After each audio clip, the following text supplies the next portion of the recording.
Hello friends, welcome back to my channel Indo English classes. Friends, आज हम pronoun के बारे में सीखेंगे। प्रोनाउन क्या है? प्रोनाउन पार्ट्स ऑफ स्पीच का दूसरा भाग। जैसा कि पहला मैंने आपको बताया नाउन, और नाउन के ढेर सारे प्रकार यानी 5 प्रकार बताए थे। अब इसके बाद दूसरे नंबर पे आता है आपका प्रोनाउन। प्रोनाउन इसका हिंदी शब्द होता है सर्वनाम, और इसे उर्दू में कहते हैं ज़मीर। ये होता क्या है देखें। इसकी डेफिनेशन पहले पढ़ लेते हैं, फिर कुछ ना कुछ इसके बारे में हम आगे एक्सप्लेन करेंगे। Definition: a word used in place of a noun is called pronoun. Hindi का अर्थ हुआ एक ऐसा शब्द जो किसी नाम के स्थान पर, यही थोड़ा सा ध्यान देने की बात है, एक ऐसा शब्द जो किसी नाम के स्थान पर प्रयोग किया जाए। मतलब नाम ना बोला जाए, काम चला लिया जाए। मतलब ये हुआ कि नाम ना बोला जाए, नाम की जगह कोई दूसरा ऐसा शब्द रखा जाए, बोला जाए कि जो नाम तो ना हो, नाम की श्रेणी से बिल्कुल दूर हो, लेकिन उस नाम की पूरी भूमिका निभा दे। जो भी ऐसा शब्द हो कि नाम के बदले में प्रयोग किया जाए और नाम का काम भी पूरा पूरा निभा दे, तो वो शब्द क्या कहलाएगा आपका? वो कहलाएगा आपका प्रोनाउन। आपके मन में एक प्रश्न उठ रहा होगा, पहले मेरे मन में भी ऐसा ही हुआ था कि स्टार्ट में जब मैंने इसे पढ़ा था, हो सकता है ये प्रश्न आपके मन में भी उठ रहा हो। कौन सा?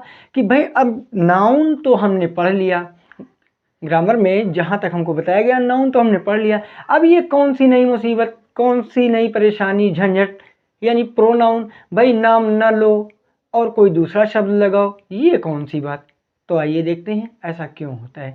होता ये है कि हम नाम प्रयोग में ले आते हैं, लेकिन कभी कभी ऐसा होता है कि नाम के प्रयोग से बचकर उसकी भूमिका निभाने वाला, नाम की भूमिका निभाने वाला कोई शब्द रख देते हैं। ऐसा इसलिए करते हैं ताकि हमारी बातों में भद्दापन ना आए। आप कह रहे होंगे कि बातों में भद्दापन, अगलीनेस, ये कौन सी बात? तो आओ इसका एग्जाम्पल ये है, जैसे हम एक छोटी सी कहानी देखें। अगर किसी भी व्यक्ति का एक बार नाम प्रयोग करना होगा आपको, तो बड़ी आसानी से, सरलता से आप नाम प्रयोग करते हुए आगे निकल जाएंगे। लेकिन यदि कोई छोटी सी कहानी हो या लॉन्ग स्टोरी हो, तो आप जो है उसमें जब नाम का प्रयोग करेंगे, बार बार रिपीट करेंगे उसी नाम को, तो आपकी बातें थोड़ा सा भद्दी लगेंगी श्रोताओं को भी। और इसी से बचने के लिए क्या किया जाता है? नाम का प्रयोग एक बार करके फिर जब दोबारा उस नाम की आवश्यकता पड़ती है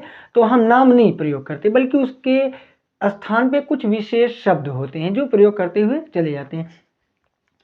देख लेते हैं पहला एग्जाम्पल ये कि नाम का प्रयोग ना किया जाए तो भद्दापन कहाँ से आता है हमारी भाषा में। देखें, गीता एक अच्छी लड़की है। हमने यहाँ अलग से एक उदाहरण दिया आपको समझाने के लिए कि नाम अगर हम बार बार लें, सर्वनाम ना ही इस्तेमाल करें, तो क्या अंतर आता है। देखें, गीता एक अच्छी लड़की है, गीता गांव में रहती है, गीता कक्षा 7 में पढ़ती है, गीता का भाई मोहन है, गीता की 3 बहनें हैं। जब यही नाम बार बार रिपीट होगा तो आप खुद ही इसी को, इतने को ही सिर्फ पढ़कर 2-3 बार देखें तो आपको महसूस हो रहा होगा कि गीता गीता गीता गीता, बार बार इसका रिपीटेशन बातों में भद्दापन ले आता है। तो होता यह है कि इसी भद्देपन से बचने के लिए अगर हम ये कह दें, यानी पहली बार हम नाउन का यूज कर लें, गीता एक अच्छी लड़की है, फिर कह दें वह गांव में रहती है। अगर हम गीता की जगह कह दें वह गांव में रहती है, फिर दोबारा कह दें वह कक्षा 7 में पढ़ती है, फिर अगला गीता का भाई मोहन है, इसके बजाय कह दें उसका भाई मोहन है। अगली बात, गीता की 3 बहनें हैं, इसके बजाय, गीता के बजाय कह दें उसकी 3 बहनें हैं। मतलब ये हुआ गीता का नाम प्रयोग में ना ले आओ और वह, उसका, उसकी, उसे, ये सब प्रयोग कर लो। तो अब इसको एक बार कह के देखते हैं। गीता एक अच्छी लड़की है, वह गांव में रहती है, वह कक्षा 7 में पढ़ती है, उसका भाई मोहन है, उसकी 3 बहनें हैं। एकदम फ्रेश, बिल्कुल क्लियर, ना ही कहीं से अगलीनेस, ना ही भद्दापन। ये तो आपको समझ में आया होगा कि ये सिर्फ और सिर्फ इसलिए प्रयोग में ला रहे हैं हम सर्वनाम को ताकि हमारी बातों में भद्दापन ना हो। दूसरा कारण क्या होता है? दूसरा कारण ये होता है कभी कभी सम्मान प्रदर्शित करने के लिए भी हम नाम बार बार लेने से बचते हैं, बार बार नाम नहीं लेना चाहते हैं, तो नाम ना लेकर नाम के बदले में कोई शब्द रखते हैं। और अगर आपको नहीं समझ आ रहा है कि ऐसा कैसे हो सकता है, होता है भाई। आज देखें, थोड़ा सा अपने आसपास पड़ोस की भी जानकारी लेते हुए चलते हैं। जैसे आज तो माना कि डिजिटल टाइम चल रहा है और मॉडर्न लाइफ में लोग न जाने कितने स्टाइलिश हो गए हैं, वो अपने आप बहुत कुछ न जाने क्या क्या बदल चुका है ना। अब तो खैर हाय हेलो वाली ज़िंदगी आ गई है, नमस्कार और तमाम बातें दूर हो गई। पहले की डेट में आप अपने पास पड़ोस में पूछिएगा तो दादाजी, चाचा जी ये सब आपको बताएंगे कि पहले की जो महिलाएं होती थीं हमारे समाज में जब शादी होती थी किसी लड़की की, जो अपने घर जाती थी, अपनी ससुराल जाती थी, पूरी उम्र गुजर जाती थी, उसकी पूरी लाइफ वो बिता देती थी, लेकिन अपने पति का कभी अपनी ज़बान पे नाम नहीं ले आती थी। अब आप सोच रहे होंगे ये कौन सी बड़ी बात है? बहुत बड़ी बात है। पूरी ज़िंदगी आप स्पेंड कर जाइए और किसी का नाम ना लीजिए, वो भी जो आपके सबसे ज़्यादा करीब है। तो अगर नाम नहीं लें तो करें क्या? इसका मतलब ये हुआ कि वो महिलाएं जो ओल्डन टाइम की थी, नाम नहीं लेती थी तो क्या करती थी? जब बुलाना होता था और न जाने कितनी बार उनका सामना हुआ, या माना कि कोई काम कहना है, कोई बात कहनी है, तो वो नाम ले नहीं सकती, तो करे क्या? नाम नहीं लेती थी, नाम की जगह कोई ना कोई सर्वनाम प्रयोग करती थी। यानी पूरी पूरी ज़िंदगी, अगर माना कि आपको इन बातों में शक हो रहा हो तो अपने पास पड़ोस से पता कर सकते हैं कि ऐसा होता था। खैर सब कुछ बदल गया, हाय बेबी स्वीट बेबी वाला टाइम आ चुका है। बहरहाल ये तो समय है, बदलता रहता है। और देखें इसमें जो है एक शायर जॉन एलिया एक शायर उर्दू वर्ल्ड का है, उर्दू साहित्य का एक शायर है। उसने इसी पे थोड़ी सी मजाक के तौर पे, यानी कि हास्य बनाकर एक छोटी सी कविता भी कही थी।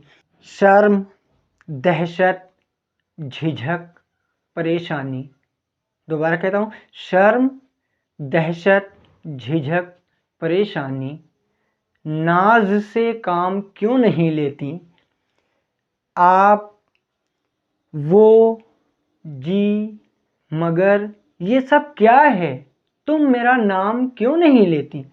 तो इसका मतलब ये हुआ, रिजल्ट ये निकल रहा है कि कोई है कि जो अपने प्रिय को जो है मतलब संबोधित भी करना चाह रहा है और नाम भी नहीं लेना चाह रहा है। कह क्या रहा है?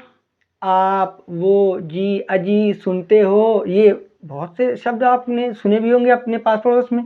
तो इस तरह से आपको अब तो समझ में आ ही गया होगा कि प्रोनाउन क्या है। प्रोनाउन नाम के बदले में प्रयोग किया जाने वाला शब्द। अब आते हैं नेक्स्ट पॉइंट कि सर्वनाम, प्रोनाउन या ज़मीर, ये क्या इसके भी कुछ हिस्से होते हैं? ये कई भागों में बढ़ता है नाउन की तरह या नहीं? तो जी हाँ, ये भी नाउन की तरह, बल्कि नाउन से कहीं ज़्यादा हिस्सों में ये बढ़ जाता है। कौन कौन से हिस्से हैं देखें।